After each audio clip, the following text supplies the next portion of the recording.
So this is breaking news.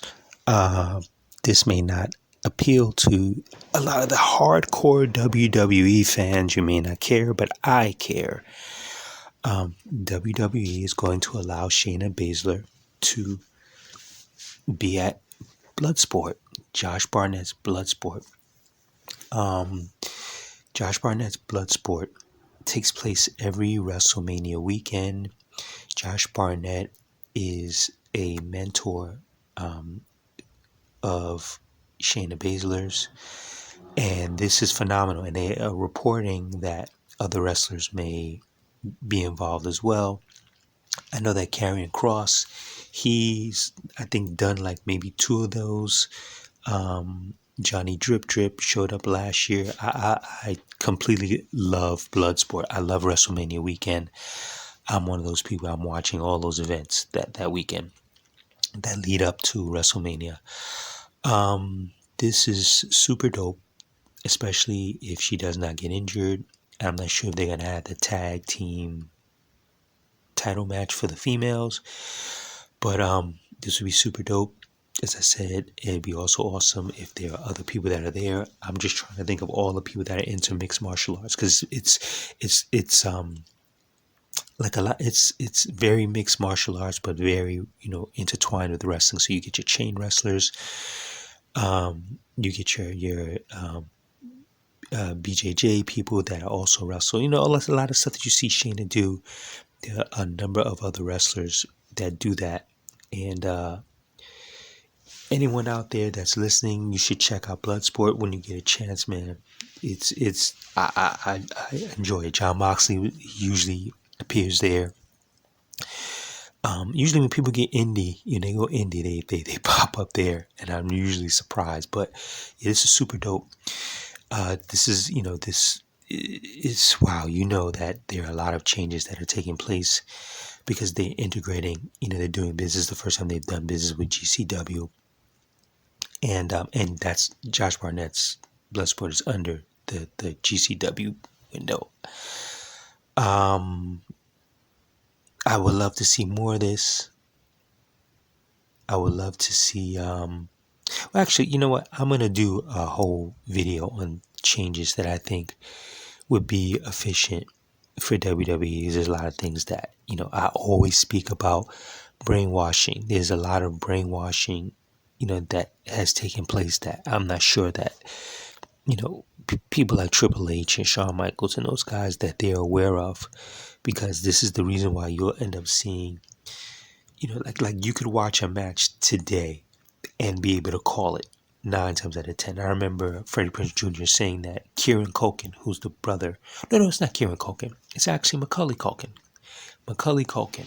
He says that he can sit with Macaulay Culkin and like just about every match, Macaulay Culkin, the kid from Home Alone, Macaulay Culkin, straight down the line, calls all the matches and will tell you from bell to bell exactly what's going to happen. And he's usually right. Because you can usually see it. You can usually see, like I knew, like last week or 2 weeks ago that, and I'm sure I'm not the only one, that Dakota Kai was going to end up turning on her. Because she's done it so many times before. You know what I mean? How about, and I'm not saying that should have been a switch, but they just do so many things that they have the if it ain't broke, don't fix it. And that comes with people not telling Vince no. A lot of times, I've heard the various stories of that they just kissed his ass. And, I'm going to do a whole different video on changes that should take place. I'll just drop a little hint. I was thinking about this, and I'm going to go back to the whole Bloodsport thing, because this, like I said, is super dope. But I was thinking about this, right? Like maybe 15, 20, 30 minutes before watching SmackDown, I kept thinking about like Cody and stuff like that. And I was like, damn, I hope nobody gets injured. I hope barely nobody gets injured. And they should really change that up. It's always, they keep having their high-end talents for WrestleMania, have all these matches week after week after week. Sometimes it's good just to cut that down. case in point, I don't know what happened, but Asuka was limping. And I went and rewatched the match again. And she was just on the side.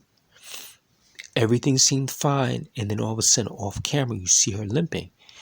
She didn't do anything. Like, she wasn't in ring.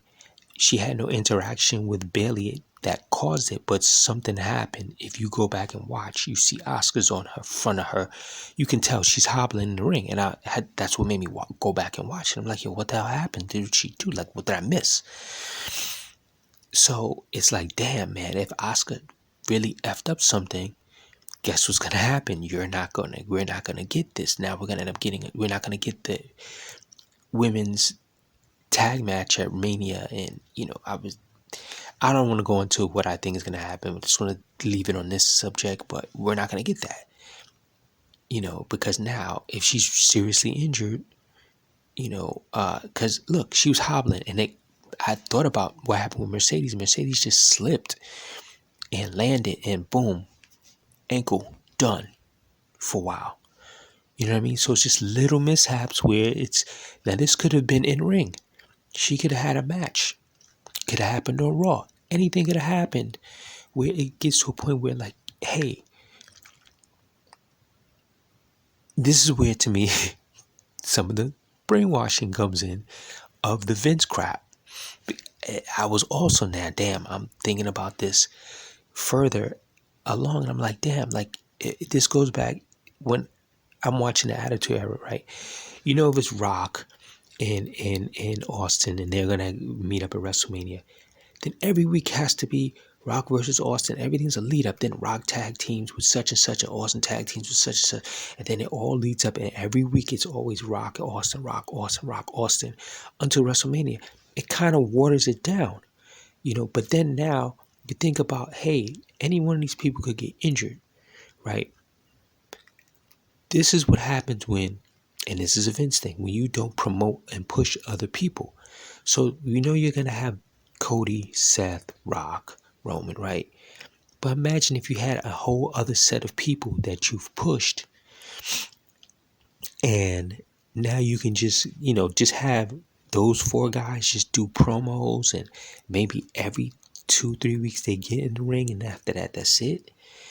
And then you start ramping up I'll say your B actors, let's just call it that, your B talent.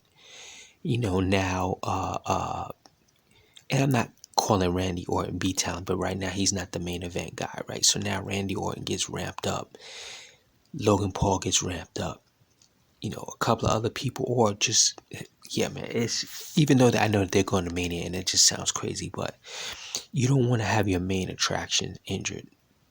If something would happen to Bayley, dogs, it's a wrap. If something happens to Cody, it's a wrap. Like, everything gets jacked up. So it's things like this that I would love to see change, but I will transition back to what I'm saying. This whole thing with Shayna Baysler, I think it's super dope. I know years ago they were always talking about maybe doing business with New Japan, and I know that Okada wanted to do something with WWE, but now he's over on the other side. So, maybe we'll see other changes. What this also does too is that I wonder if this allows WWE to actually, run around and like spot different talent now, because they may end up doing more business with GCW. Maybe they'll do a show up. Oh, it'd be cool if they're probably, I don't know if they're gonna end up showing up at any more GCW events, but they could run into Matt Cardona. That would be hilarious. That would be hilarious if they did something with Chelsea and Matt Cardona at GCW, because now he's teamed up with damn, I forgot her name right now, it escapes me. But anyhow, yeah, I think that this thing with Shayna is super interesting. It shows that they are evolving past the whole Vince era, and I would like to see more of it. I am going to do a quick thing on The Rock, and like I said, discuss a little bit more about changes that could happen in WWE. I'm sure that nobody really cares about it and no one's gonna listen, so it's what it is. I'm enjoying it, so that's it. I'm out.